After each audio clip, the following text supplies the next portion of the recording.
Anyway, ang sabi niya sa akin, hindi po totoo yan, Mr. Senator. Kasi ang breakdown ng 100 billion, 81 billion, yun yung na-assign sa DPWH. Yung 29 billion, other agencies. Hindi niya alam. Out of the 81 billion or out of the 100 billion, yung sa 81 billion, 52 billion, siya ang personal na nag-handle. Ako po nag-handle nun. Nasa notes niya, ito yung kanyang table, binigyan niya ako ng kopya. 51.01, I think almost 52 billion. Anyway, so 52 billion, yun yung personal hinandle niya. And talagang sabi niya, naghatid ako ng pera as kickback. But not to the President, but to Yusek Olaybar. And sabi niya, ang pagkaalam niya, kasama si Yusek Adrian Bersamin. 8 billion pesos, Mr. President, in at least 10 deliveries. The modus that yung arrangement nila is, may tigisa silang armored van.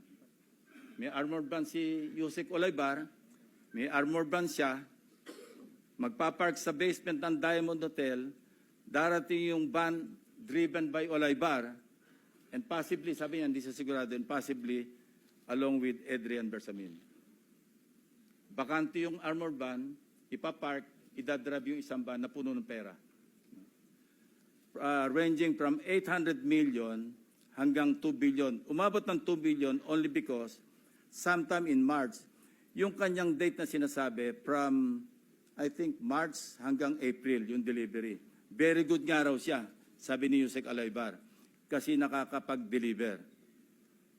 Ang biggest kasi naipon, because March 11, natatandaan niya, inaapuran niya na si Undersecretary Olaybar, nakunin na kasi napupuno na at saka matagal na nakapark. Ang sabi niya, sabi ni Olaybar sa kanya, wag muna kasi magulo ngayon dahil inaaresto si dating Pangulong Duterte. So naipon yung laman ng van, sabi niya, mga 2 billion pesos. That was the single largest or biggest delivery that he made to Olaybar. Kung saan napunta, hindi natin alam. But personally, he knows or he knew that, kasi personal nagpapalit sila, amounting to 8 billion pesos. 1 billion, he delivered to Secretary Bonoan. So that's 9 billion.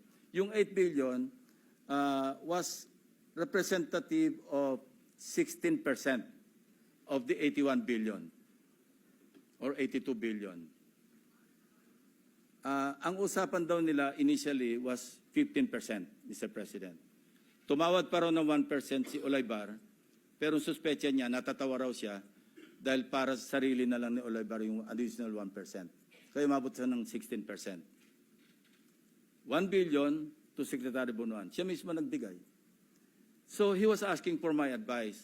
Ang sabi ko sa kanya, can you put it in your own handwriting? And I'll see to it that it will reach the President. Isipan mo. But I took notes. When he was narrating what he was about to write down, I was taking notes together with my 2 lawyers. He was also with his lawyer. So, and that happened. The President received the handwritten narration